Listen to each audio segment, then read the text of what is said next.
Hey guys, it's Ted. I'm here to give you another fast fact, and for today's fast fact, we will discuss military leadership in the United States Civil War. Now, leaders of the military Civil War, looking at generals, about 47% of United States general officers have received significant military training or experience prior to embarking on a career, prior to their career in the United States Civil War. And 45% of the general officers of the Confederate States had received military training or had military experience prior to their careers in the Civil War as well.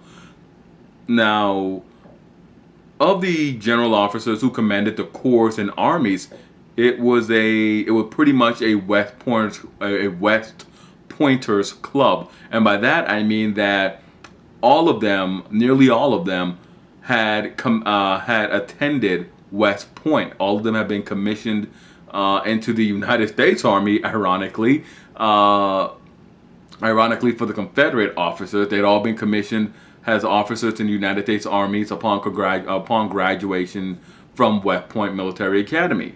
The West Pointers on both sides had taken the same courses, read the same books, learned the same doctrines, attended the same lectures given by the same professors, and had served, and for many of them, they had served in the Mexican War, either under Winfield Scott during his march in country from Veracruz to Mexico City, or had served under Zachary Taylor during the Monterey campaign. They watched these men and they sought to emulate these men, the two titans of American military activity or capacity. They both sought to emulate them. Another often unacknowledged aspect of military leadership is the role of political appointments. That is political generals.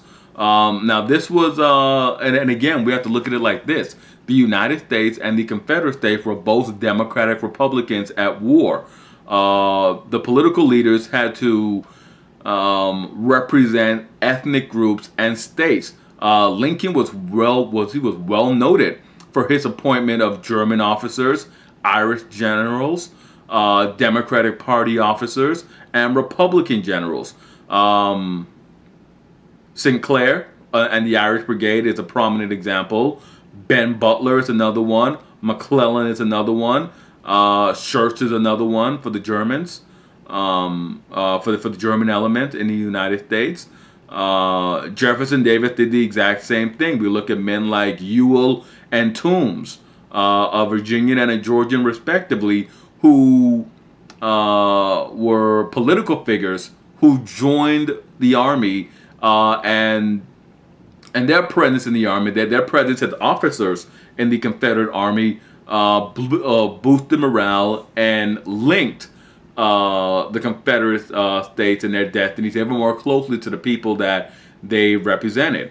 It would also be noted too that later in the war, when the African Americans were given a chance to fight for the United States, when the United States Colored Troops was instituted, and most importantly, when the most famous of them, I would say the 54th Massachusetts, were constituted and sent into action, it was also a very strong political statement and another political aspect of the war, and particularly of military units in the war, that isn't really addressed. That never really gets to be addressed. Of course, the inclusion of African American soldiers, and there were no African American officers, but the inclusion of African American soldiers in the war really went to underscore the political necessity of allowing African Americans to be drawn into the fight for union, the fight for freedom. And at the cap end to all of this, I just need to say, in terms of overall military leadership, general officer leadership in the war, the Confederate States never really seemed to find a general to complement Lee the way that William Sherman complimented Ulysses Grant. That is to say that they never found a general officer who could lead a campaign independent of Lee, who could lead a campaign and win battles independent of Lee, of Robert E. Lee in either a different theater or even just in different battles.